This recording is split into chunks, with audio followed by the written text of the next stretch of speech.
ಒಂದ್ ಶುರು ಆಯ್ತು ನಿನ್ ಬಗ್ಗೆ ಯಾರು ಮಾತಾಡಿದೀಗ ತಗಡು ಏನ್ ಮಾಡ್ಬೇಕೀಗ ಏನ್ ಸರ್ ಏನ್ ಹಂಗ್ ಬೈತಾ ಇದೀರಾ ಬಂದಿದ್ ನನ್ ಗಾಡಿಲಿ ಕುಂತಿದ್ ನನ್ ಗಾಡಿಲಿ ಏನಕ್ ಬೈತಾ ಇದೀರಾ ರೆಸ್ಪೆಕ್ಟ್ ಇರ್ಲಿ ರೆಸ್ಪೆಕ್ಟ್ ಮುಖ ಮುಚ್ಚಿ ಅವರು ಹಲೋ ಏನು ಊಟಿಗೆ ಹೋಗ್ಬೇಕು ಹೋಗ್ ಯಾರು ಬೇಡ ಅಂದ್ರು ಚೀಟರ್ ಅರ್ಧ ದಾರಿಲಿ ನನ್ ಕೈ ಕೊಡ್ತಿದ್ಯಾ ಕೈತಿಗೆ ಊಟಿಗೆ ಹೋಗಿದ್ರೆ ಹೋಗು ಕರ್ಕೊಂಡು ಹೋಗ್ತೀನಿ ಅಗ್ರಿಮೆಂಟ್ ಬರ್ಕೊಟ್ಟಿದ್ದೀನಿ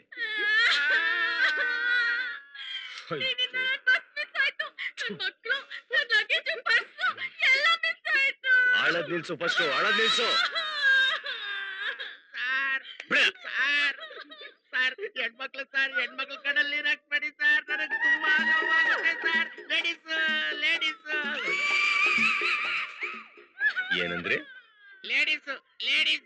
ಕಡಲ್ ನೀರು ಬೇಡ ಸರ್ ಲೇಡಿ ಸೆಂಟಿಮೆಂಟ್ ಸರ್